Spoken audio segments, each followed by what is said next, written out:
نصلي ونسلم على رسوله النبي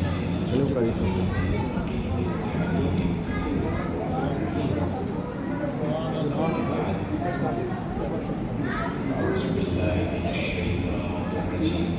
بسم الله الرحمن الرحيم لن تنالوا البر حتى تنفقوا مما تحبون وما تنفقوا من شيء فإن الله به عليم صدق الله مولانا العظيم.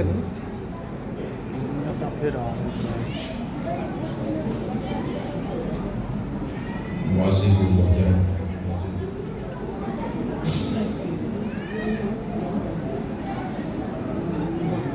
عمران الحق صاحب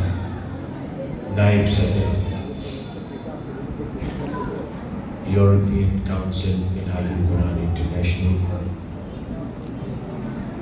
محترم چند نصیب صاحب سیکرٹری جنرل منہاج القرآن انٹرنیشنل جرمنی، محترم محمد واسق صاحب صدر نیو ساؤتھ ویلز منہاج القرآن آسٹریلیا، محترم سید اقبال شاہ صاحب، محترم قاری سمران صاحب، محترم علامہ زبارت صاحب، محترم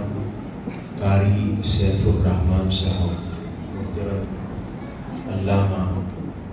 فضیل نذیر صاحب، فیصل نذیر صاحب، محترمہ سیدہ عارفہ مصطفیٰ مشہدی صاحبہ صدر ویمن لیگ منہاج القرآن انٹرنیشنل نارتھ اٹلی، محترمہ ربیہ سرمد صاحبہ، محترم صدر منہاج القرآن نوارہ محترم محمد اکرم صاحب، صدر منہاج القرآن میلان دیزیو محترم صوفی اشرف صاحب، صدر منہاج القرآن گلراتے محترم منیر صاحب، صدر منہاج القرآن بیرگامو سیف اللہ طارق صاحب، ناظم منہاج القرآن مریشیا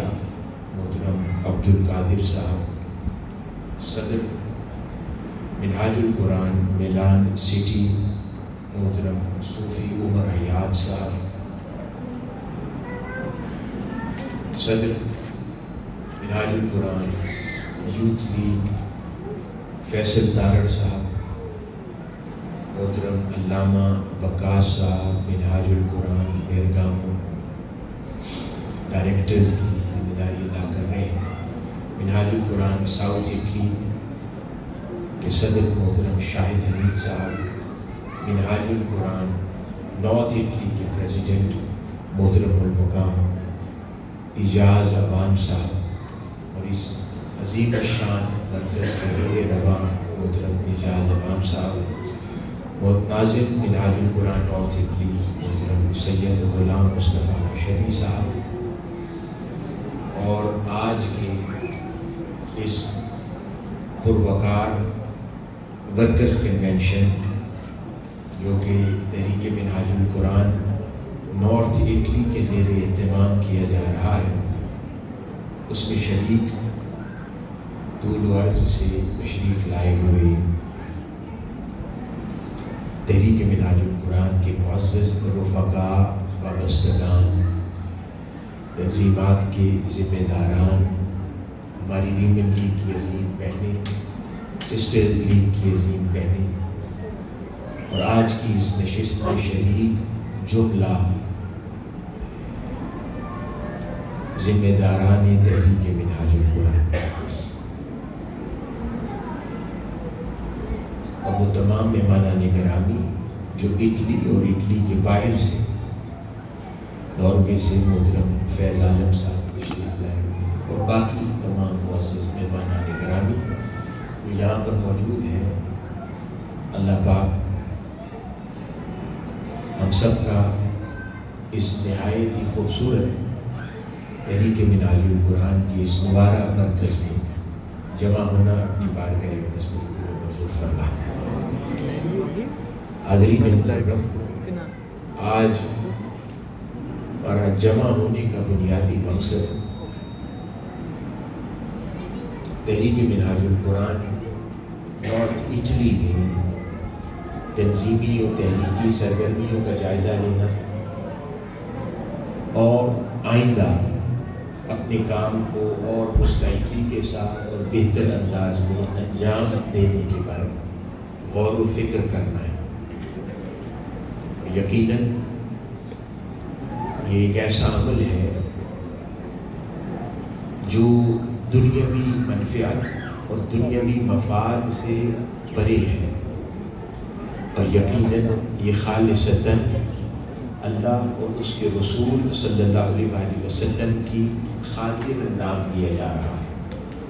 یعنی آپ لوگوں کا یہاں پر بیٹھنا، جمع ہونا، ہماری بہنوں کا یہاں پر جمع ہونا، بیٹھنا،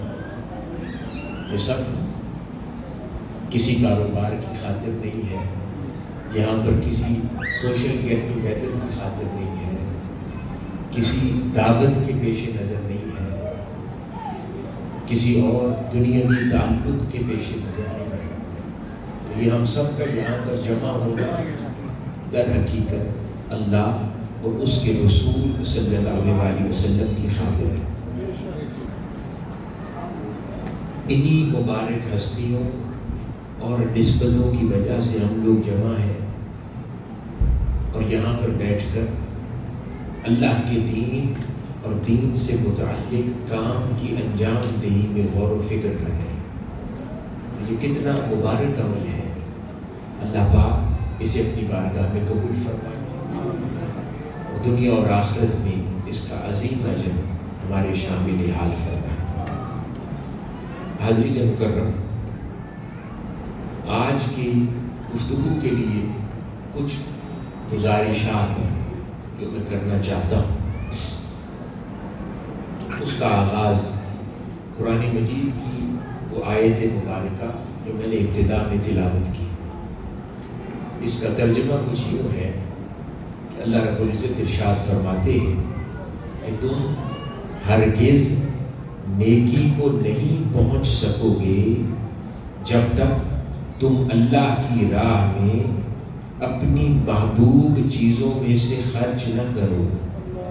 اور تم جو کچھ بھی خرچ کرتے ہو بے شک اللہ اسے خوب جاننے والا ہے۔ یعنی اللہ رب العزت یہاں پر ارشاد فرما رہا ہے کہ تم ہرگز نیکی کی حقیقت کو نہ پہنچ پاؤ گے، یا نیکی کی حقیقت کو نہ سمجھ پاؤ گے جب تک تم اپنی محبوب اشیاء میں سے اللہ رب العزت کی راہ میں خرچ نہ کر دو۔ حاضرین گرامی، اس نقطے کی طرف میں بعد میں آؤں گا انشاءاللہ، لیکن اس سے پہلے قرآن مجید کی ایک اور آیت مبارکہ ہے جس میں اللہ رب العزت ارشاد فرما رہا ہے، اور تم میں سے ایسے لوگوں کی ایک جماعت ضروری ہونی چاہیے جو لوگوں کو نیکی کی طرف بلائے اور بھلائی کا حکم دے اور برائی سے روکے، اور وہی لوگ بامراد ہیں۔ اللہ پاک کیا فرما رہا ہے کہ تم میں سے ایک ایسی جماعت ضرور ہونی چاہیے لوگوں کی جو لوگوں کو نیکی کی طرف دعوت دے، برائی سے روکے، اور پھر فرمایا وہی لوگ جو اس جماعت میں ہیں وہی لوگ ہی بامراد ہیں، مراد پانے والے ہیں۔ اسی طرح ایک حدیث مبارکہ بھی ہے جسے امام مسلم نے روایت کیا، نقل کیا اور روایت کیا سیدنا ابی ہریرہ رضی اللہ تعالیٰ عنہ۔ وہ فرماتے ہیں کہ رسول اللہ صلی اللہ علیہ وسلم نے فرمایا کہ جس نے دوسروں کو ہدایت کی طرف بلایا اس کے لیے اس راستے پر چلنے والوں کی مثل ثواب ہے، اور جبکہ ان کے ثواب میں سے کچھ بھی کم نہ ہوگا۔ جس نے گناہ کی دعوت دی اس کے لیے بھی اتنا ہی گناہ ہے جتنا اس غلطی کا ارتکاب کرنے والے کے لیے ہے، جبکہ ان گناہوں میں سے کوئی کمی نہ ہو۔ یہاں پر آقا علیہ السلام کیا فرما رہے ہیں؟ دو پیمانے مقرر فرما دیے ہیں۔ فرمایا ہے ایک وہ طبقہ جو نیکی کی طرف بلائے، پہلے فرمایا حدیث میں، اور نیکی کی طرف بلائے، اور پھر فرمایا کہ ان لوگوں کے لیے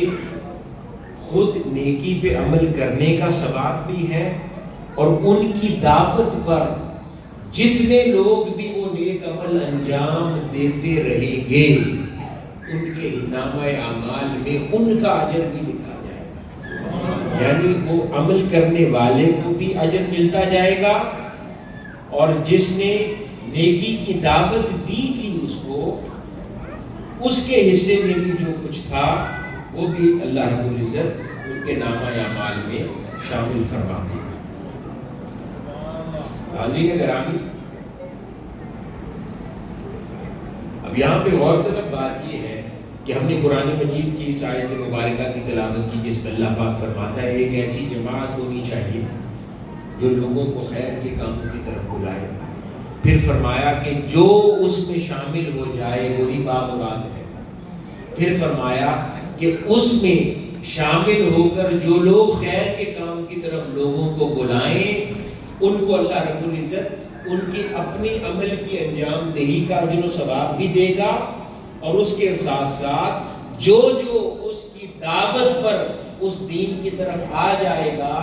ان کے عمل میں سے بھی کمی کیے بغیر جتنے لوگ ان کی دعوت پر دین کا کام کرتے جائیں گے وہ اجر بھی اس کے نام آیا۔ یعنی اللہ پاک نے کتنا خوبصورت پینشن کا انتظام کر دیا ہے، ایک شاندار پینشن کا انتظام فرمایا ہے آخرت میں جو کام آنی ہے، کہ انسان اپنی ذاتی استطاعت کے مطابق تو اتنا ہی انجام اور عمل کر سکتا ہے نا جتنا اس کی بساط میں ہے، جتنا اس کا وقت اجازت دیتا ہے، لیکن اللہ کے دین کی اس جماعت میں شریک ہو کر دین کی طرف، دین کے کاموں کی طرف، اس طرح کے خوبصورت مراکز کی تیاری میں، ان کی خریداری میں، ان کو آباد کرنے میں،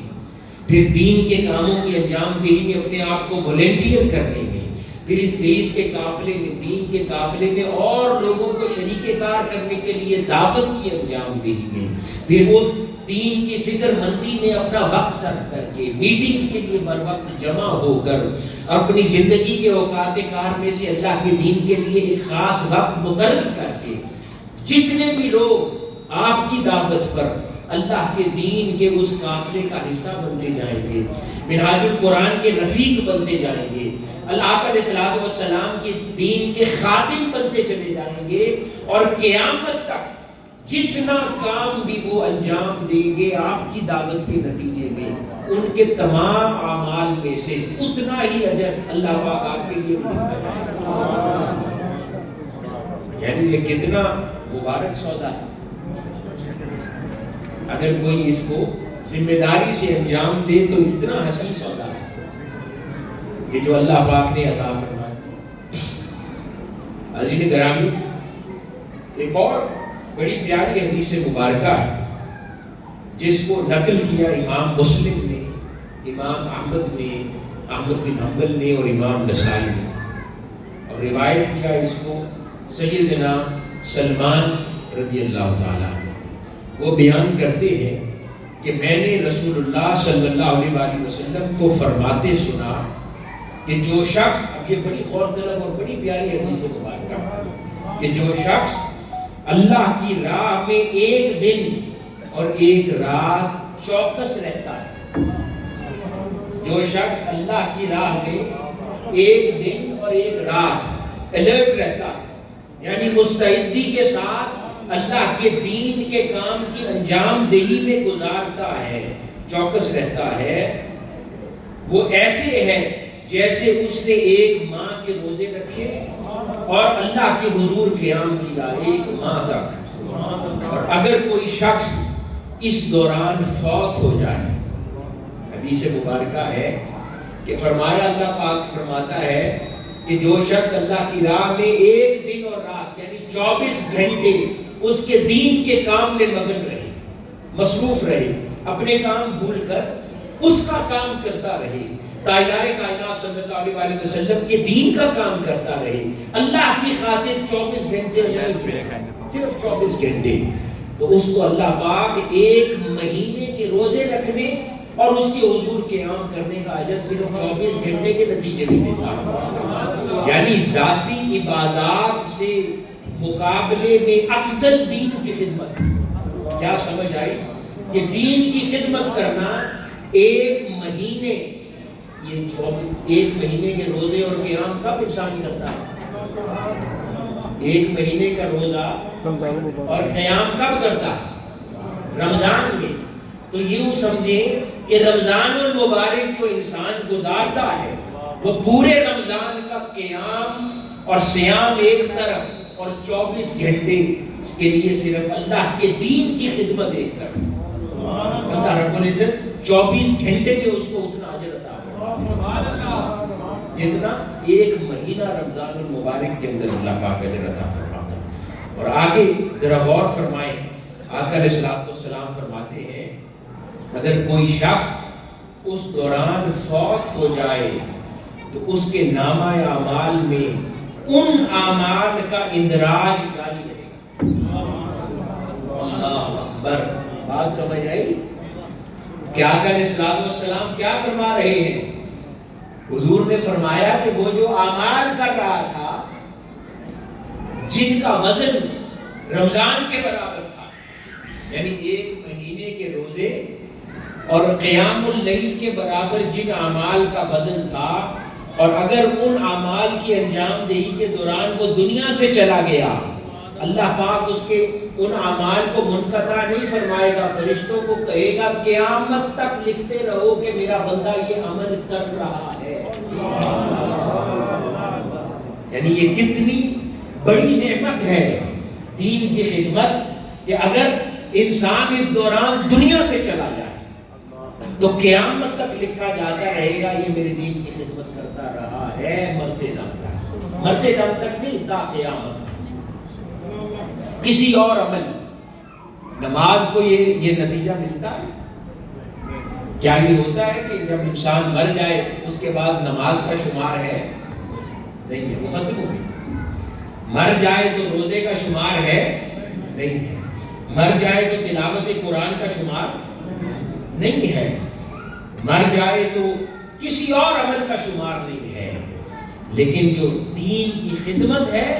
اللہ پاک فرماتا ہے اگر اس خدمت کے انجام دہی کے دوران مر جائے تو اللہ پاک قیامت تک لکھتا رہے گا کہ اس نے یہ عمل قیامت تک کیا ہے۔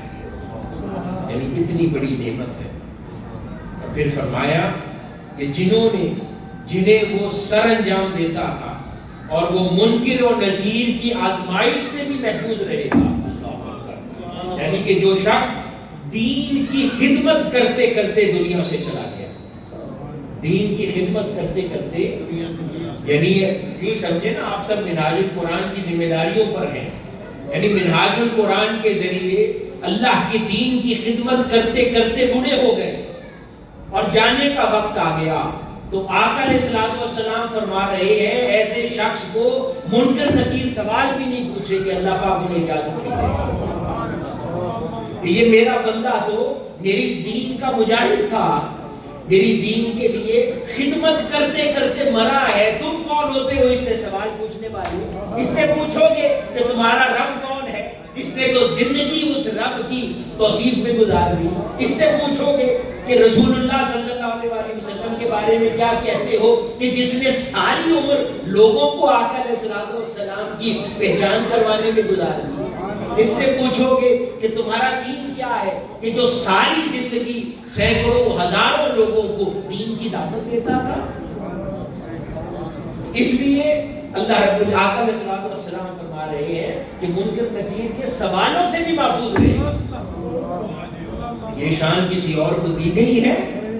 نہیں دی گئی، یہ اسی کی شان ہے جو اللہ کے دین کی خدمت کرتا ہے، یعنی اس کی شان ہے جو تن من دھن اور وقت کے ساتھ منہاج القرآن کی خدمت میں جڑ گیا،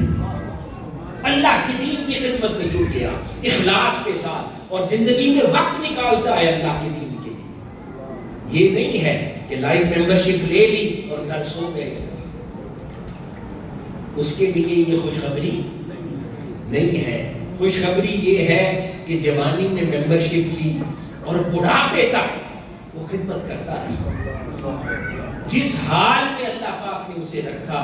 جس مرضی ذمہ داری پہ تھا، جو مرضی عہدہ تھا، جس کیفیت میں تھا، مرتے دم تک اس نے اپنی خدمت کو جاری رکھا، مستعد رہا اور ہمیشہ اللہ کے دین کے لیے کمر بستہ رہا۔ اس کے لیے ہے کہ اللہ رب العزت قیامت تک اس کا یہ لکھ دے گا اس کے حساب و کتاب میں کہ قیامت تک میرے دین کی خدمت کرتا رہا ہے۔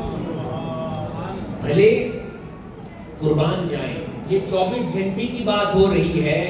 تو بھلے کوئی 1 سال پہلے منہاج القرآن کا ممبر بن جائے، 1 سال جم کے خدمت کرے اور دنیا سے چلا جائے، اللہ پاک قیامت تک لکھے گا میرے دین کی خدمت کرتا رہا ہے۔ یہ حضور کا وعدہ ہے، کسی عام آدمی کا وعدہ نہیں ہے، یہ تاجدار کائنات صلی اللہ علیہ وسلم وعدہ فرما رہے ہیں۔ اور پھر فرمایا کہ منکر نکیر کو بھی اجازت نہ ہوگی اس سے سوال کرنے۔ اللہ اکبر، کتنے نصیب کی بات ہے کہ جس کو اللہ کے دین کی خدمت مل جائے، اللہ کے گھر کی خدمت مل جائے،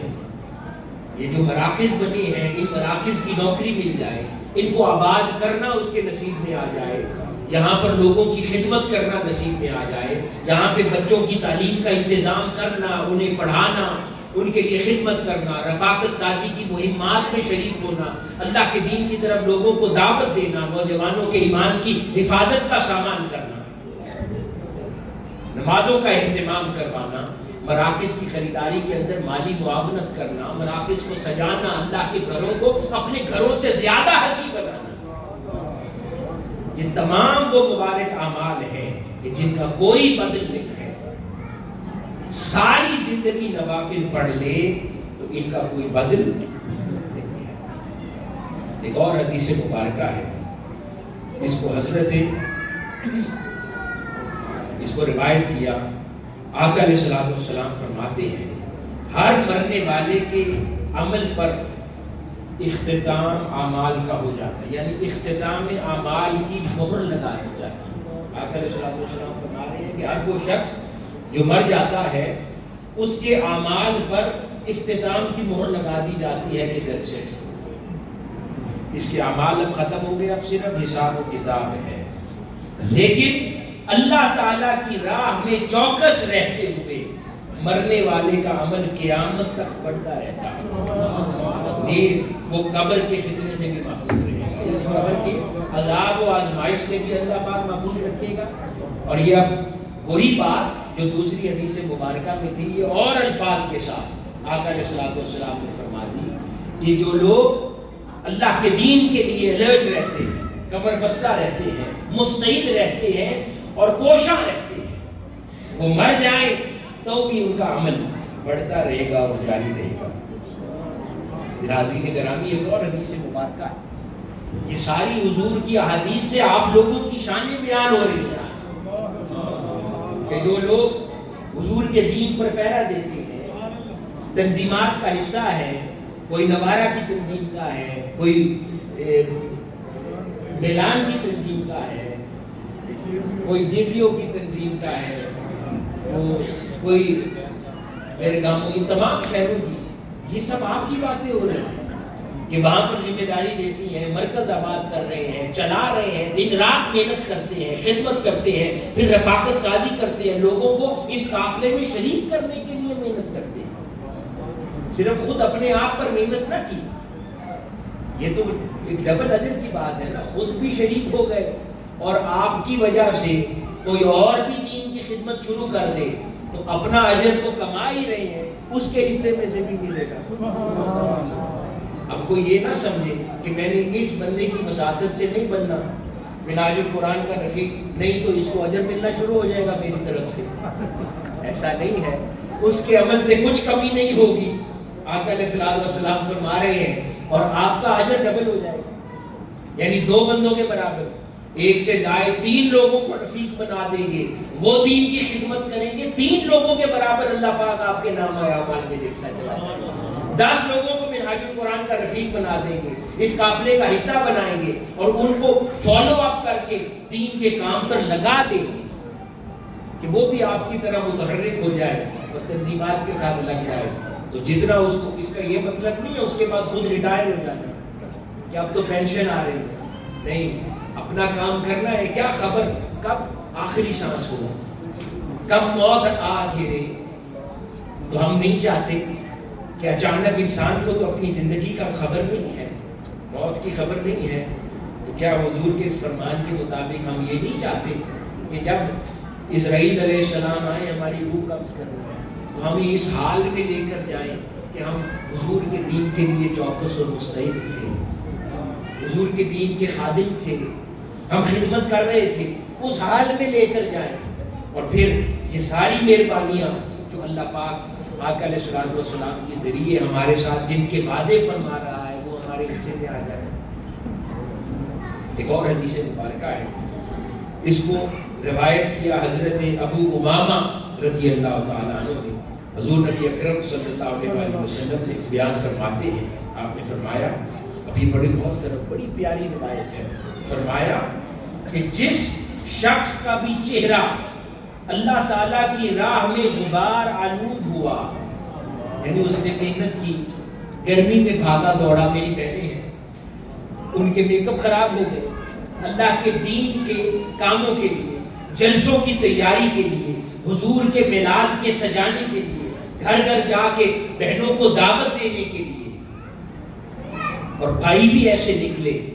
اور غبار آلود ہو گئے، ان کے چہرے خراب ہو گئے، اللہ تعالیٰ اسے قیامت کے دن آگ کے دھوئیں سے محفوظ رکھے گا، فرمائے گا یہ دنیا میں میری خاطر غبار آلود ہوتا تھا، اب اسے قیامت کے دن غبار آلود نہ ہونے دوں گا، اس نے دنیا میں اپنے حصے کا غبار لے لیا میری خاطر، میرے حبیب نبی اکرم صلی اللہ علیہ وآلہ وسلم کی خاطر یہ اس نے اپنے بال دنیا میں گرد آلود کر لیے تھے، اس نے اپنی جوانی میرے لیے خراب کر لی تھی، اب اسے قیامت والے دن رسوا نہ ہونے دوں گا، روسیا نہ ہونے دوں گا، اس کو چمکا کے رکھوں گا، اسے نور کے منبروں پر بٹھاؤں گا، عزت و تکریم کے ساتھ رکھوں گا، اپنے عرش کے سائے میں رکھوں گا۔ نعرہ تکبیر،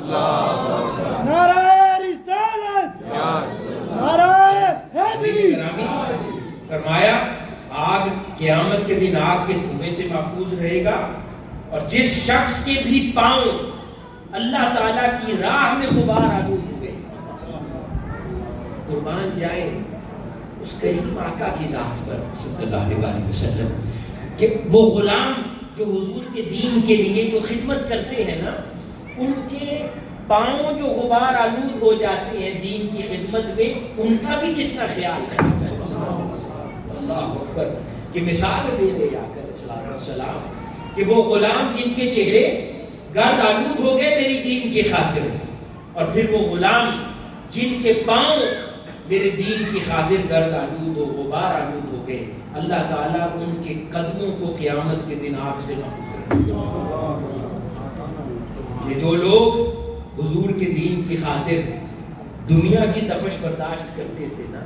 انہیں قیامت والے دن آگ تپش نہ پہنچا پائے گا۔ جنہوں نے اپنے پاؤں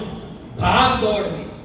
بے نیازی کے ساتھ اللہ کے دین کے لیے بھاگ دوڑ اور خدمت میں گرد آلود کر لیے تھے، اللہ پاک ان کے پاؤں کو دوزخ کی آگ سے محفوظ رکھے گا، اور جن کے بال اور چہرے گرد آلود ہو گئے تھے، ذرا غور کیجئے کہ کتنی شان ہے اس کے اندر، کہ جب اللہ پاک کو وہ منظر کتنا پسند آتا ہوگا کہ جب اس کے بندے اس کے دین کے جلسوں کے لیے، پروگرامز کے لیے، رفاقت سازی کے لیے، مراکز کے لیے، مساجد کے لیے بھاگتے دوڑتے پھرتے ہیں، اس کے دین کی خدمت کے لیے اپنے لباس گرد آلود کر لیتے ہیں، میلے ہیں، دنیا والے تو ان کے پسینوں سے بھاگتے ہوں گے، اللہ پاک کو محبوب ہے وہ کہ یہ میرے دین کی خاطر تاجدار کائنات صلی اللہ علیہ وسلم کی خاطر اپنے آپ کو گرد آلود کر رہے ہیں، ہمارے بھائی بھی اور بہنیں بھی۔ یہ فضیلت اور عظمت ہے ان لوگوں کی کہ جن لوگوں نے اپنے آپ کو آقا علیہ السلام کے دین کے لیے وقف کیا ہے اور تنظیمات کے ساتھ جڑ گئے ہیں۔ ایک اور روایت ہے جسے حضرت عبد الرحمن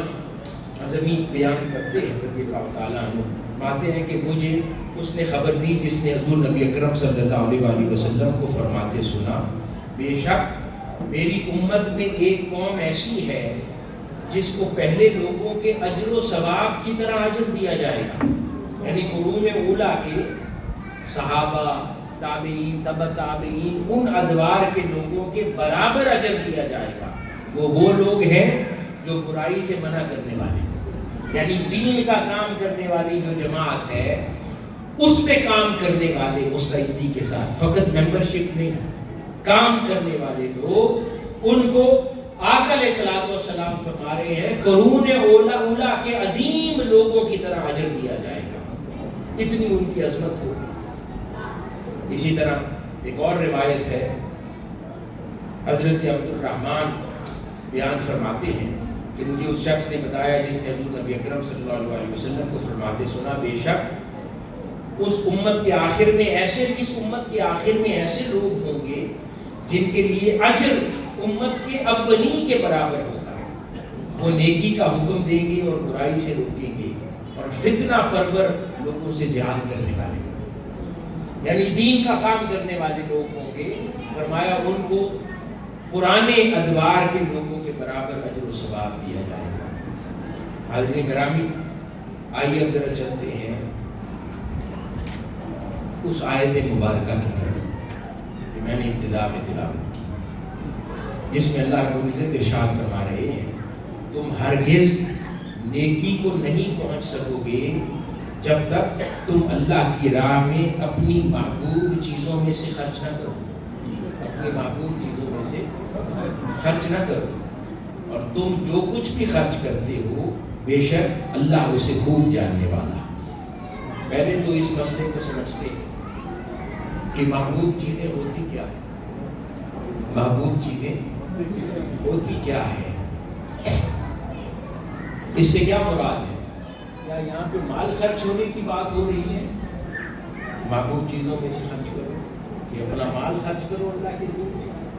کیا یہ بات ہو رہی ہے؟ نہیں، اگر یہ بات ہوتی تو اللہ پاک کلیئرٹی سے فرما دیتا کہ جیسے دوسرے مقامات پہ فرمایا ہے کہ اللہ کی راہ میں مال خرچ کرو، صدقات دو، خیرات کرو، اللہ پاک تمہیں نیکی کی حقیقت سے آگاہ کر دے گا۔ نیکی کی حقیقت سے آگاہی کا مطلب یہ ہے کہ تم پر نیکی نہ کھلے، یعنی تم نیکوکار نہ بنو گے، مومنین میں تمہارا شمار نہ ہوگا، اللہ کے بندے اور ابدیت کی حقیقت تم پر اجاگر نہ ہوگی جب تک تم اپنی محبوب اشیاء میں سے اللہ کی راہ میں نہ دو۔ یہ غور سے سنیں ہماری بہنیں بھی اور بھائی بھی، حاضرین گرامی، یہ تو اللہ رب العزت نے جنرل ورڈ فرما دیا نیک محبوب اشیاء، اس کے اندر کوئی پیسہ یا مال اسپیسیفکلی ڈیفائن نہیں فرمایا۔ اب اس کا اطلاق کیا ہے؟ بزرگان دین محبوب اشیاء کی تعریف کرتے ہیں کہ محبوب اشیاء یعنی یہ سمجھ آ گئی کہ جب تک محبوب چیز خرچ نہ کریں گے اس وقت تک ابدیت نصیب نہ ہوگی، اللہ پاک کا قرب نصیب نہ ہوگا، اور اس کے لیے محبوب چیزیں خرچ کرنا ضروری ہے۔ اور محبوب اشیاء ہیں کیا؟ صرف مال نہیں ہے، انٹرسٹنگلی ہر آدمی کے لیے محبوب اشیاء کی تعریف بدل جاتی ہے۔ ہر آدمی کے لیے محبوب شے ایک سی نہیں ہے، ساتھ دہرائیں، محبوب شے ایک سی ہوتی ہے؟ ہر آدمی کے لیے محبوب شے ایک ہے؟ ہر آدمی کے لیے محبوب شے جدا ہے۔ اس لیے اللہ پاک نے جنرلی فرما دیا کہ محبوب اشیاء جو خرچ کرو گے تو ہی میری قربت ملے گی۔ اب ذرا دیکھیں کہ کس کے لیے کیا کیا محبوب شے ہے۔ آدمی پیسے کماتا ہے، اس کے لیے تو وہ محبوب شے ہے، اس کے بچوں کے لیے اس باپ کا کمایا ہوا پیسہ محبوب شے نہیں ہے، اسے اس کی بکت بھی نہیں ہے، اہمیت نہیں ہے، تو وہ پیسہ ان کے لیے محبوب شے تو نہیں ہے۔ خواتین بیٹھی اگر خود کماتی نہیں ہے اور شوہر پر ڈیپینڈنٹ ہے تو ان کے لیے اتنی اہمیت اس کی محبوبیت نہیں ہے پیسے کی، قدر نہیں ہے اتنی ممکن ہے کہ شوہر کما کر لاتا ہے محنت کر کے وہ خرچ کرتی ہے، تو ممکن ہے ان کے لیے محبوب شے یہ نہ ہو، ان کے لیے محبوب شے کچھ اور ہوگی، بچوں کے لیے محبوب شے کچھ اور ہوگی۔ کوئی بہت مالدار آدمی جیسے ڈاکٹرز ہوتے ہیں، ڈاکٹرز ہیں، وہ بہت مالدار آدمی، اس کو اللہ پاک نے بے تحاشا پیسہ دیا، وہ پیسے کی پرواہ نہیں کرتا، اب اس کے لیے محبوب شے پیسہ نہیں کیونکہ اس کو پرواہ نہیں ہے۔ محبوب شے کی سادہ الفاظ میں ڈیفینیشن یہ سمجھ لیں کہ جو دیتے ہوئے دل کو کچھ ہو، سادہ الفاظ میں جو دیتے ہوئے دل کو کچھ ہو وہ محبوب شے ہے۔ اب کسی کے لیے پیسہ محبوب شے ہے، کسی کے لیے نہیں ہے، بچوں کے لیے کچھ اور ہے، وہ بتاتا ہوں کیا ہے، خواتین کے لیے کچھ اور ہے، مالدار کے لیے کچھ اور محبوب شے ہے، مالدار کے لیے اس کا وقت محبوب شے ہے۔ وہ کہتا ہے جب آپ اس سے جاتے ہیں مرکز مسجد کے لیے پیسے لینے، وہ کہتا ہے پیسے لے جاؤ مجھ سے وقت نہ مانگنا۔ اب اس کی قربت کا سودا وقت کے ساتھ ہے، وہ پیسہ دے گا اسے اجر ملے گا، لیکن جو شے اس کے پاس کم ہے نا وہی اس کی محبوب شے ہے۔ اب اللہ پاک نے اس کے لیے قربت کا سودا وقت کے ساتھ جوڑ دیا، وہ اب اللہ پاک دیکھے گا میری خاطر وقت کتنا نکالا۔ اللہ پاک کی محبت ہے، سستا سودا نہیں ہے، اس کو حاجت نہیں ہے۔ 8 ارب کی دنیا ہے، اس کو کوئی فرق نہیں پڑتا، ایک بندہ بیٹھے وہ دوسرا اپنا غلام کھڑا کرے گا، وہ بیٹھ کے تیسرا غلام کھڑا کرے گا۔ آقا علیہ الصلوۃ والسلام کی 2.25 ارب کی امت ہے، ایک آدمی ان کے دین کی خدمت کو روکے وہ حضور کے غلاموں میں 1000 اور کھڑے ہوں، اس کو کسی کی کمی نہیں ہے، اس کو پرواہ بھی نہیں ہے۔ یہ سب ہم اپنے لیے کرتے ہیں، جتنا وقت دیتے ہیں یہ ہم اپنے لیے کرتے ہیں، جو خرچ کرتے ہیں ہم اپنے لیے کرتے ہیں تاکہ اللہ پاک اس خدمت پہ ہمیں برقرار رکھے، حضور کے غلاموں میں ہمارا شمار رکھے، ہمیں قائم رکھے اس نسبت کے ساتھ۔ یہ سب ہم اپنی خاطر کرتے ہیں۔ حاضرین گرامی، اللہ پاک کہتا ہے میری قربت ہے، میں مالک ہوں، میری محبت ہے، میری دوستی ہے، اتنی سستی نہیں ہے، میں نہیں دیتا سستے داموں، مجھے دکھاؤ میری خاطر کیا خرچ کر سکتے ہو، وہ شے جس پر تمہارے دل کو کچھ ہوتا ہے وہ دے سکتے ہو میری راہ میں۔ جب آدمی وہ اپنے دل کو جس شے سے کچھ ہو وہ اس کی راہ میں نہیں خرچ کرتا، اللہ پاک کہتا ہے میری دوستی اتنی سستی میں نہیں دیتا، میری قربت کے بس اتنا دام ہے میں نہیں دیتا، بس تمہارے نزدیک میری قربت، میری رحمت کی بس اتنی قیمت ہے کہ تم اس کو حاصل کرنے کے لیے میری اپنی محبوب شے نہیں دے سکتے۔ تو کسی کے لیے محبوب شے وقت ہے، اب اللہ پاک دیکھے گا میری خاطر وقت کتنا دیتا ہے، میرے دین کو وقت کتنا۔ اللہ پاک کو وقت دینے سے مراد یہ تو نہیں ہے کہ وہ اللہ پاک کسی مقام پر موجود ہے اور آپ نے جا کر وہاں وقت اسپینڈ کرنا ہے۔ اللہ پاک کو وقت دینے سے مراد یہ ہے اس کے دین کو کتنا وقت دیتے ہیں۔ اللہ پاک کو وقت دینے سے مراد یہ ہے کہ منہاج القرآن کی تنظیمات کے لیے کتنا وقت نکالتے ہیں، بر وقت میٹنگز کے لیے کتنا آتے ہیں، اپنے تمام مصروف اوقات کار کے اندر تنظیم کے کاموں کے لیے، سینٹرز کی خدمت کے لیے، کام کی انجام دہی کے لیے کتنے مستعد ہیں، کتنی اہمیت دے رہے ہیں۔ یہ آپ جب آپ کو کوئی کال کرتا ہے نوارا سینٹر سے کہ فلاں دن تنظیم کے لیے آ جائیں، تو یہ اس صدر کو وقت نہیں دے رہے آپ، یہ اس تنظیم کے سیکرٹری جنرل کو وقت نہیں دے رہے کہ اس کو آسان سمجھے، یہ اللہ کے دین کو وقت دے رہے ہیں، یہ اللہ کے لیے وقت نکالا ہے، یہ آقا علیہ الصلوۃ والسلام کے لیے آپ نے وقت نکالا ہے۔ یہ قول اس صدر کی نہیں ہے، صدر ذریعہ ہے جس نے آپ کو یاد کروایا ہے کہ وقت نکالو اللہ کے دین کے لیے، اب اللہ پاک دیکھتا ہے کہ اس کے لیے شادیوں کے لیے ہے وقت، بازاروں کے لیے وقت ہے، سوشل سرکلز گپ شپ کے لیے وقت ہے، کھانوں کے لیے وقت ہے، میرے دین کے لیے کتنا نکالتا ہے،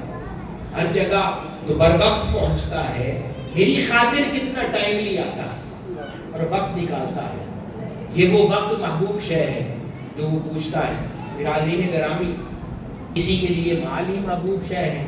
پیسے نہیں نکلتے اس سے، اس کے دل کو کچھ ہوتا ہے. اب اس کو قربت تب ملے گی جب وہ اپنی اس نفس کا قدر پیسے خرچ کر کے کرے گا. جس کی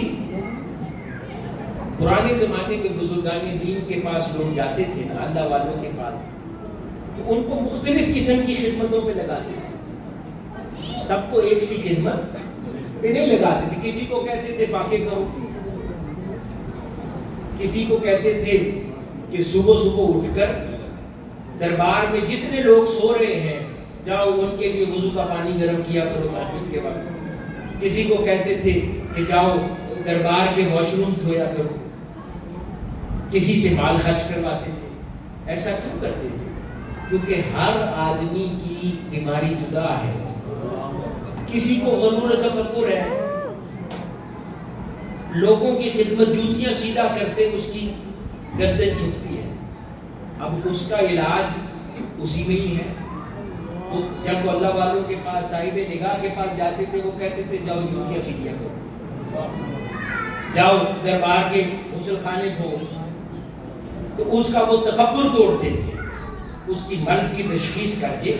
اس کا تکبر توڑا جاتا. کوئی کنجوس تھا، خرچ نہیں ہوتا تھا، اسے کہتے تھے جاؤ اللہ کی راہ میں خرچ کرو. کسی کو کوئی طلب، کسی کو. اسی طرح محبوب شے کا فرق ہے. اللہ پاک نے بنیادی فارمولا دے دیا. کوئی مال خرچ کرے گا. بچوں کا محبوب شے، یہ نوجوان ہمارے بیٹھے ہیں، بچوں کی محبوب شے کیا ہے؟ کوئی پوچھے کہ ہماری کیا محبوب شے ہے؟ اگر ہم چاہیں کہ ہمیں اللہ پاک اپنے قریب کر لے تو ہم کیا خرچ کر سکتے ہیں؟ بچوں کو ماں باپ کی جو محنت سے کمائے ہوئے پیسے ہیں اس کی قدر نہیں ہوتی. ہاں، بچوں کو اپنی چھٹی کے دن کی بہت قدر ہوتی ہے.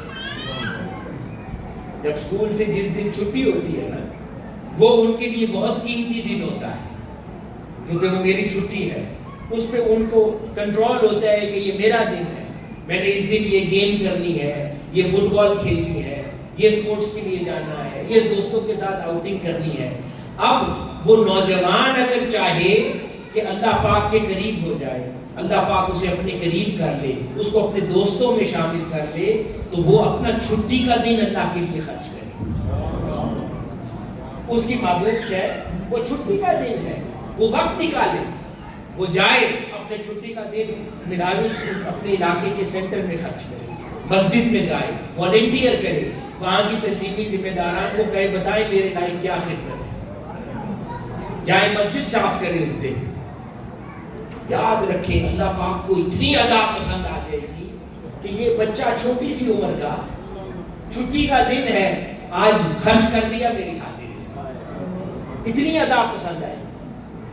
اسی طرح جن کے پاس وقت نہیں ہے، وقت نہیں، تو اللہ کی قربت ملے گی.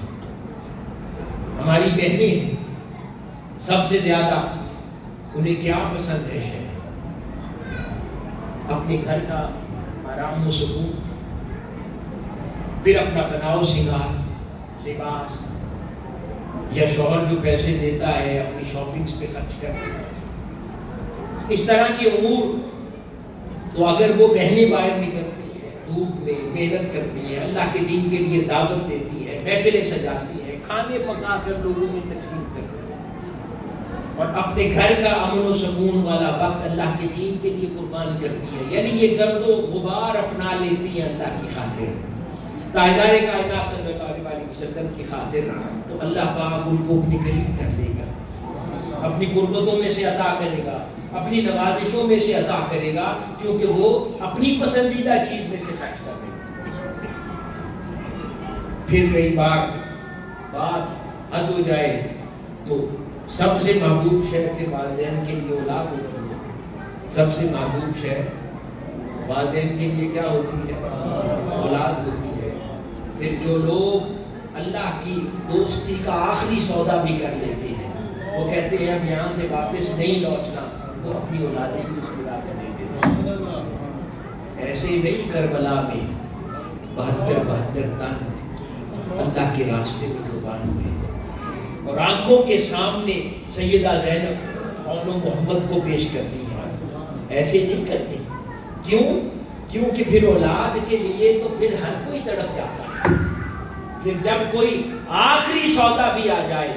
پہلے مال دے دیا اس کی راہ میں، اللہ پاک کہتا ہے ٹھیک ہے، پھر وقت بھی دے دیا اس کی راہ میں، اللہ پاک کہتا ہے ٹھیک ہے، پھر اپنی جوانی بھی دے دی، اپنی ادھیڑ عمری بھی دے دی، اپنا بناؤ سنگار بھی دے دیا، اپنا لباس چہرے کی رونق بھی دے دی، زندگی کی فریشنس بھی دے دی، اپنی سوشل لائف بھی اس کی راہ میں دے دی۔ وہ کہتا ہے دیتے جاؤ میری راہ میں، وہ کہتا ہے میری بارگاہ کا سودا اتنا سستا نہیں ہے، دیتے جاؤ میری راہ میں۔ وہ قریب کرتا جاتا ہے، قریب کرتا جاتا ہے، یہاں تک کہ کہتا ہے کہ اب میرے حضور اپنا سب کچھ دے دو، پھر دینے والے اولادیں بھی دے دیتے۔ وہ اپنے قریب کرتا ہے۔ اب حاضرین گرامی، ضروری نہیں ہے کہ اولادوں کی جانیں ہی لینی ہے، یہ ضروری نہیں ہے کہ اس کی راہ میں اولاد دینے کا مطلب یہ ہے کہ اولاد کی جان دینی ہے۔ اس کی راہ میں اولاد دینے کا مطلب یہ ہے کہ اپنے بچوں کو دین کے کاموں کے لیے وقف کرو، یہ اس کی راہ میں اولاد دے دینا ہے، یہ اس کی راہ میں اولاد دے دینا ہے۔ حضرت بایزید بستامی رضی اللہ تعالیٰ عنہ بڑی جلیل القدر اہل اللہ ہے، سب نے نام سن رکھا ہے حضرت بایزید بستامی۔ وہ چھوٹے سے تھے، بڑے ذہین تھے،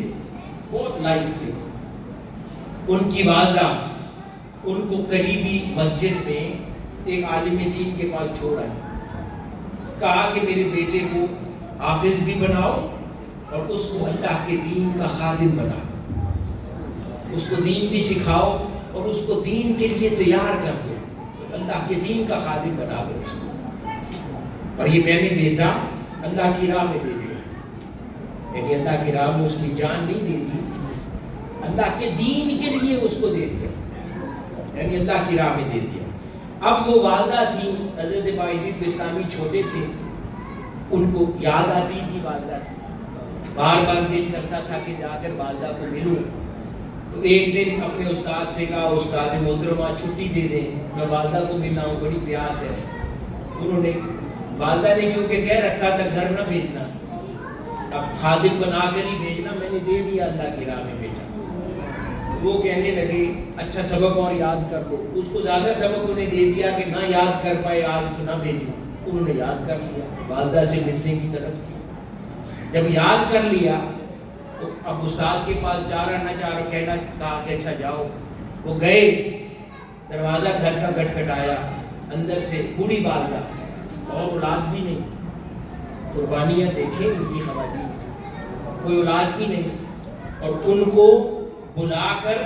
کہا، آواز دی، دروازہ نہ کھولا، پوچھا کون؟ کہا بایزید۔ انہوں نے کہا کون بایزید؟ آپ کا بیٹا بایزید۔ کہتے میرا تو ایک ہی بیٹا تھا، وہ تو میں نے اللہ کی راہ میں دے دیا، تم کون ہو؟ وہ سمجھ گئے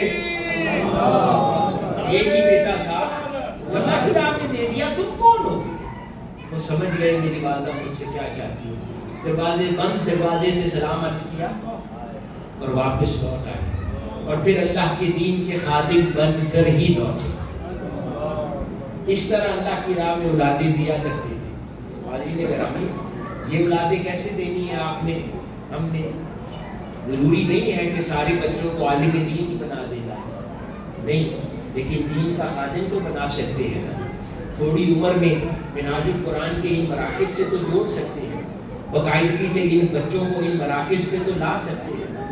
جو آپ کے ویکینڈ پروگرامز ان مراکز میں اساتذہ نے شروع کر رکھے ہیں، جہاں پہ قرآن مجید کی تعلیم ہے، دین کی تعلیم ہے، وہ تو سکھا سکتے ہیں نا،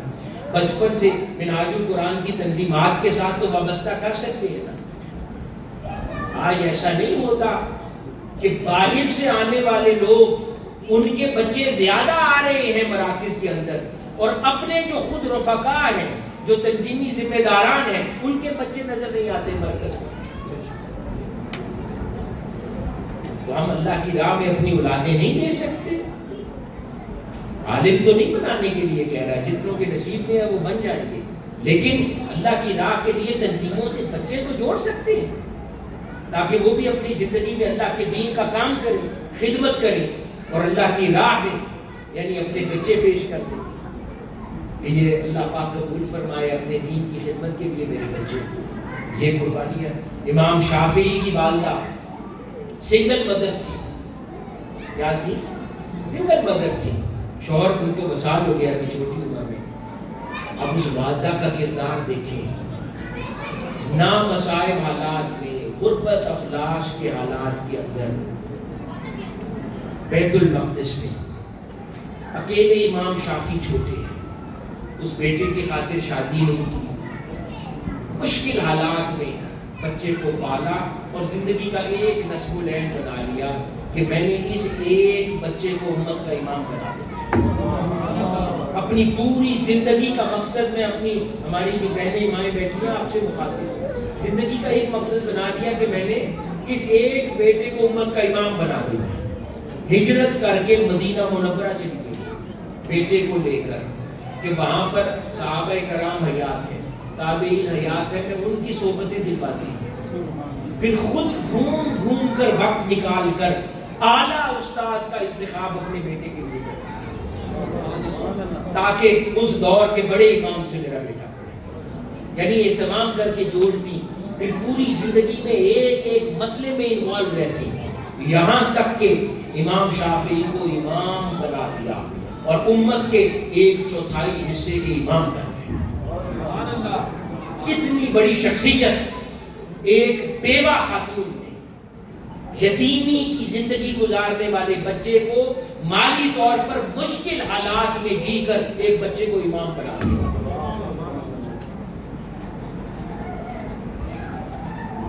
یہ آج نہیں کر سکتے ہم؟ اپنی اولادوں کو اللہ کے دین کے لیے نہیں نکال سکتے کہ حضور کی امت کی، حضور کے دین کے خادم بن جائیں، حضور کے دین کے لیے نام لیوا ہو جائیں اور تنظیمات کے لیے مراکز کے ساتھ جڑ جائیں۔ یہ ماؤں کا کردار ہے کہ انہیں اپنے بچوں کو تیار کرنا ہے، اس کے اوپر آمادہ کرنا ہے۔ تو ان کے لیے محبوب شے یہ ہوگی، ان کے لیے محبوب شے یہ ہوگی کہ جب اللہ پاک ان کے لیے یہ مہربانی فرما دے گا۔ اسی طرح حاضرین گرامی، تو یہ محبوب شے کا مقصد سمجھ آ گیا۔ اللہ پاک فرماتا ہے کہ میں قربت تب دوں گا جب اپنی محبوب شے کو پانا، اور محبوب شے جدا جدا ہے، ہر بندے کی الگ ہے۔ اپنے اندر محسوس کریں کہ وہ کون سی شے ہے جو دیتے ہوئے دل تڑپتا ہے، وہ اللہ کی راہ میں حاصل ہے۔ ایسا ذہن بنتا ہے کرنے کا، دل چاہتا ہے کہ یہ کیا جا سکتا ہے، بہت مشکل سا کام ہے، یہ کریں۔ اس کے ساتھ اب دوسری ایک حدیث مبارکہ آخری بیان کر کے بات ختم کرتا ہوں۔ اس کو امام بخاری نے نقل کیا اور سیدنا ابی ہریرہ رضی اللہ تعالیٰ عنہ نے روایت کیا، معروف حدیث مبارکہ ہے، اس بہت دفعہ سنی ہوگی آپ نے، لیکن اس میں سے ایک نقطے کی طرف توجہ دلانا چاہتا ہوں جو شاید کم سنا ہوں۔ آقا علیہ الصلوۃ والسلام نے فرمایا جو میرے کسی ولی سے دشمنی رکھے میں اس سے اعلان جنگ کرتا ہوں، اور میرا بندہ ایسی کسی چیز کے ذریعے میرا قرب نہیں پاتا وہ مجھے فرائض سے زیادہ مانگتا۔ اب اگلا حصہ ذرا غور سے سنیں، اور میرا بندہ نفلی عبادت کے ذریعے، کیا؟ میرا بندہ نفلی عبادت کے ذریعے برابر میرا قرب حاصل کرتا رہتا ہے، نفلی عبادت کے ذریعے برابر میرا قرب حاصل کرتا رہتا ہے، حتیٰ کہ میں اس سے محبت کرنے لگتا ہوں، اور جب میں اس سے محبت کرتا ہوں تو میں اس کے کان بن جاتا ہوں جن سے وہ سنتا ہے، میں اس کی آنکھ بن جاتا ہوں جن سے وہ دیکھتا ہے، میں اس کے ہاتھ بن جاتا ہوں جن سے وہ پکڑتا ہے، میں اس کے پاؤں بن جاتا ہوں جن سے وہ چلتا ہے، اگر وہ مجھ سے سوال کرتا ہے تو میں اسے ضرور عطا کرتا ہوں، اور اگر وہ میری پناہ مانگتا ہے تو میں اسے ضرور پناہ دیتا ہوں۔ میں نے جو کام کرنا ہوتا ہے اس میں کبھی اتنا متردد نہیں ہوتا جیسے بندہ مومن کی جان لینے میں ہوتا ہوں، اسے موت پسند نہیں اور مجھے اس کو تکلیف دینا۔ یعنی اللہ پاک اس بندے کے ساتھ اپنا اظہار محبت فرما رہا ہے، جس کے ساتھ جو نفلی عبادت کے ذریعے اللہ کا قرب پاتا ہے۔ اب یہ بڑی خاص نقطہ ہے حاضرین گرامی، فرائض افضل ہے یا نفل؟ اجر و ثواب فرائض کا زیادہ ہے یا نفل کا زیادہ؟ فرائض کا زیادہ۔ یہ کیا بات ہوئی؟ اللہ پاک فرماتا ہے کہ میرا قرب نفلی عبادت کے ذریعے ملے گا، کہ وہ بندہ نفلی عبادت کے ذریعے میرا قرب پاتا ہے، یہاں تک کہ پھر وہ ساری شانیں بیان کر دی کہ میں اسے ولی بنا لیتا۔ یہ کیا بات ہے؟ جبکہ اجر و ثواب تو فرض کا زیادہ ہے۔ حاضرین گرامی، نفل کیا ہوتا ہے؟ نفل کسے کہتے ہیں؟ وہ بتائے ساتھی۔ اضافی عمل کو کہتے ہیں، ایکسٹرا عمل کو نفل کہا جاتا ہے۔ اور فرض کسے کہتے ہیں؟ جو ڈیوٹی ہوتی ہے۔ فرض ڈیوٹی ہے اور نفل ایکسٹرا ورک ہے۔ نفل ایکسٹرا ورک ہے، اوور ٹائم، اور فرض ڈیوٹی ہے۔ اب اللہ پاک نے فرمایا کہ میرا قرب جو ملتا ہے وہ ایکسٹرا ورک سے ملتا ہے۔ بات کیا سمجھ آئی؟ کہ ڈیوٹی تو وہ ادا کرے گا ہی، کیونکہ ڈیوٹی ادا کرنے پر قرب نہیں ملے گا، ڈیوٹی ادا کرنے پر اس کو گناہ نہیں ملے گا۔ اگر ڈیوٹی ادا کرے گا نا، جو فرائض ہے ان کی بجا آوری کرے گا تو اللہ پاک اسے دوزخ میں نہیں بھیجے گا، اس کو گناہ نہیں دے گا، وہ بیلنس کر لے گا اپنا حساب کتاب۔ فرض نماز ادا کرے گا، اگر نہیں کرے گا تو گناہ گار ہے، کرے گا تو سٹینڈرڈ مسلمان ہے، قربت کا سودا نہیں ہے۔ اسی طرح زکوٰۃ ادا کرے گا تو قربت نہیں ملے گی، زکوٰۃ فرض ہے اس پر، نہیں ادا کرے گا تو دوزخ ملے گی، نہیں ادا کرے گا تو گناہ ملے گا، ادا کرنے پر قربت نہیں ملے گی، بس ادا کرنے پر پاس ہوگا، کیونکہ فرض ادا کیا اس نے۔ رمضان کے روزے رکھنا فرض ہے، نہیں رکھے گا تو گناہگار ہے، رکھے گا تو قربت نہیں ملے گی، اس کا مسلمان ہونا مقبول ہوگا، سٹینڈرڈ مسلمان ہے، کیونکہ فرائض کی ادائیگی ہے، یہ تو اس کی ڈیوٹی تھی، یہ تو بینگ اے مسلم اس کی ڈیوٹی تھی جو اس نے ادا کرنی تھی۔ یہ نہ ادا کرنے پر گناہ ہونا تھا، ادا کرنے پر اس نے پاس ہونا تھا، تو اس پر قربت نہیں ہے۔ فرمایا جب اپنی ڈیوٹیاں ادا کر لو پھر دیکھوں گا اب اوور ٹائم میری بارگاہ میں کتنا لگاتے ہیں، تو قربت اوور ٹائم پہ دوں گا، ڈیوٹی پہ قربت نہیں ملے گی، قربت اوور ٹائم پہ ملے گی۔ پھر فرمایا کہ میں دیکھتا ہوں جتنا تو میں نے تم پر فرض کر دیا دین کا وہ تو کرنا ہی ہے، نہ کیا تو گناہگار ہوگے۔ اب حاضرین گرامی، یہ جو مسجد میں آتے ہیں، سینٹر میں نماز پڑھنے آ گئے، وہ تو فرض رہا، اس پر مسلمان رہیں گے، اللہ کی قربت کے سوداگر نہیں ہوں گے، لیکن اس نماز کے بعد جتنا کام اللہ کے دین کے لیے نکالیں گے نا وہ اوور ٹائم، ممبرشپ کے لیے نکلیں گے نا، اللہ کے دین کے اور اس قافلے میں لوگوں کو شریک کرنے کے لیے، منہاج القرآن کا رفیق بنانے کے لیے نکلیں گے، دعوت کا فریضہ انجام دیں گے، وہ اوور ٹائم ہے۔ اللہ کی راہ میں خرچ کریں گے، مراکز کے لیے نکلیں گے، تنظیمات کے لیے، تنظیمیں بنانے کے لیے سفر کرتے ہیں، کئی کئی دن کے سفر کرتے ہیں، اپنا پیٹرول خرچ کرتے ہیں، اپنا وقت خرچ کرتے ہیں، یہ اوور ٹائم، یعنی جو فرض اللہ پاک نے کیا اس سے زائد ہے، یہ سارا سودا اس کی محبت کا ہوتا ہے۔ اس لیے ہر فرض پر اس نے گن کے اجر بتا دیا، یہ دوں گا، ہر فرض ادا پر اس نے گن کے اجر بتایا ہے کہ یہ دوں گا، نماز پڑھو گے تو یہ اجر دوں گا، روزہ رکھو گے تو یہ اجر دوں گا، زکات دو گے تو یہ اجر دوں گا۔ اوور ٹائم پر اس نے گن کے کچھ نہیں بتایا، سیدھا اپنی قربت کا سودا کر، اور جب میری قربت میں آ جاؤ گے تو آگے اس نے خود بتا دیا پھر تم مجھ سے حساب کتاب نہ کرنا، میں تمہارے پاؤں بن جاؤں گا، میں تمہارے کان بن جاؤں گا، میں تمہاری زبان بن جاؤں گا، تمہارے ہاتھ بن جاؤں گا، یہاں تک کہ پھر مجھ سے جو مانگو گے میں تمہیں دے دوں گا۔ یعنی پھر وہاں پر سودا گنتی کا ختم ہو جاتا ہے جس نے اوور ٹائم لگایا۔ اب اوور ٹائم کیا ہوتا ہے کہ بندہ بھی گننا چھوڑ دیتا ہے، اللہ پاک بھی گننا چھوڑ دیتا ہے۔ بندہ بھی گن گن کے گھنٹے اس کی راہ پہ نہیں لگاتا کہ میں نے اتنے گھنٹے دے دیے اللہ کے دین کو، میں نے اتنے سال دے دیے اللہ کے دین کو، میں نے اتنے ہفتے اور اتنے دن دے دیے اللہ کے دین کو۔ بندہ بھی گننا چھوڑ دیتا ہے، اللہ پاک کہتا ہے میں بھی گننا چھوڑ دوں گا۔ بندہ ساری زندگی گنتا رہتا ہے، اللہ پاک بھی گنتا رہتا ہے۔ اللہ بھی گن گن کے دیتا ہے، بندہ بھی گن گن کے خرچ کرتا ہے۔ جب بندہ اللہ کے دین پر گننا چھوڑ دیتا ہے، اللہ پاک بھی اس کے لیے گننا چھوڑ دیتا ہے۔ تو یہ سودا بہتر ہے یا گننے کا سودا بہتر ہے؟ بغیر گننے والا سودا بہتر ہے۔ تو حاضرین گرامی، یہ اوور ٹائم کے ریٹس ہیں اللہ کے حضور، یہ اوور ٹائم کے ریٹس ہیں۔ تو اس نے کہا کہ میری قربت کا سودا تو اوور ٹائم والوں کے لیے ہے، یہ جو ایکسٹرا ٹائم لگاتے ہیں میری دین کے لیے ان کے لیے، چاہے راتوں کو تہجد پڑھتے ہو، اضافی اوقات کار میں تلاوت کرتے ہو، نفلی روزے رکھتے ہو، پھر اللہ کے دین کے لیے نکلتے ہو، مسجد کی صفائی کرتے ہو، مرکز کے اخراجات اٹھاتے ہو، اور دعوت دین کے لیے رفاقت سازی کرتے ہو، منہاج القرآن کی ممبرشپ، اس کو آسان نہیں لینا، یہ نہایت ضروری عمل ہے۔ آج بھی فارمز اویلیبل ہیں آپ کے لیے،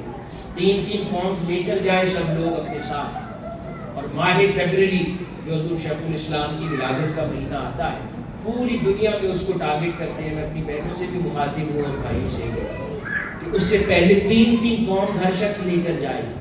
اور اپنے دوست، احباب، رشتہ داروں کے اندر ٹارگٹ کرے کہ میں نے فیبرری تک 3 نئے لوگوں کو منہاج القرآن کا رفیق بنانا ہے۔ یہ کوئی بہت بڑا ٹارگٹ ہے یا چھوٹا ٹارگٹ ہے؟ 3-4 ماہ ہے، 3 لوگ اپنے دوست، احباب، اعزاء، اقارب میں سے منہاج القرآن کے رفیق بنانے، اور پھر صرف رفیق نہیں بنانے، ان کو انگیج رکھنا ہے، اپنے ساتھ مسجد میں لانا ہے، محافل میں لانا ہے۔ آپ لوگ فارمز تقسیم کرتے ہیں، اب مساجد میں لانا ہے، ان کو انگیج کرنا ہے، اپنے ساتھ لانا ہے تاکہ وہ پختہ ہو جائیں۔ تو 3 ممبرشپ فارمز اگر آپ کرتے ہیں تو نتیجتاً کیا ہوگا کہ ایک تو میں نے پہلے بتایا کہ ان کے حصے میں سے بھی، ان کی وجہ سے بھی اجر و ثواب کی پینشن لگ جائے گی، اور دوسرا میں نے بتایا کہ یہ سب اوور ٹائم ہوگا اور اللہ کی محبت کا سودا ہوگا، اس کی خاطر کے لیے قربان جائیں ایسے لوگوں کی ازبات پر۔ حضور شیخ الاسلام جیسی ہستیاں جنہوں نے پوری زندگی اوور ٹائم کے لیے وقف کر دی، کیسے لوگ ہیں؟ اپنے لیے کچھ بھی نہیں رکھا، اپنے لیے کچھ نہیں بچا کے رکھا، اور اپنی ساری زندگی اور اس زندگی کا ایک لمحہ، ایک حصہ زندگی کا صرف اللہ اور اس کے رسول صلی اللہ علیہ وسلم کے دین متین کے لیے وقف کر دیا۔ سب اوور ٹائم میں جا رہا ہے۔ تو قربان جائیں ان کے لیے اللہ پاک کیسی کیسی نوازشات فرماتا ہوگا، ان کے لیے